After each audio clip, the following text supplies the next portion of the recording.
வணக்கம் நண்பர்களே.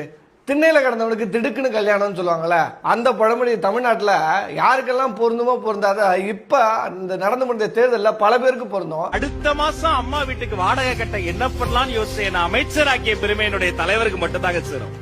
பார்க்கவே கஷ்டமா இருக்குங்க. இப்படி ஒரு ஆனா எங்கெல்லாம் பார்த்தா உங்களுக்கு என்ன லூசு டேஷ் மாதிரி தெரியாதா? நாங்கெல்லாம் பைத்தியக்காரன், எங்களுக்கு எல்லாம் ஒண்ணுமே தெரியாது. எல்லார் கையிலும் அலைபேசி இருக்கிற இந்த காலகட்டத்தில் நம்மளெல்லாம் லூசு பையன் நினைச்சிருக்கானுங்களா என்னன்னு தெரியல. நான் காதை குத்தி தோடு போட்டிருக்கேன்டா. நீங்க இவ்வளவு போய் இவ்வளவு நடிப்பு எப்படி அப்படின்னே தெரியல.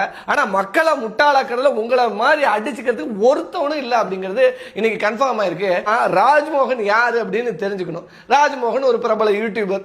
அவர் புட்சட்னி ஒரு சேனல் வச்சிருந்தாரு. அதற்கு பிறகு அவருடைய மனைவி ஒரு யூடியூப் சேனலே வச்சிருக்காங்க, கவிதா ராஜ்மோகன் விளாக்ஸ் நினைக்கிறேன். அந்த யூடியூப் சேனல்ல தெளிவாக இருக்கு ராஜ்மோகனோட சொந்த வீடு.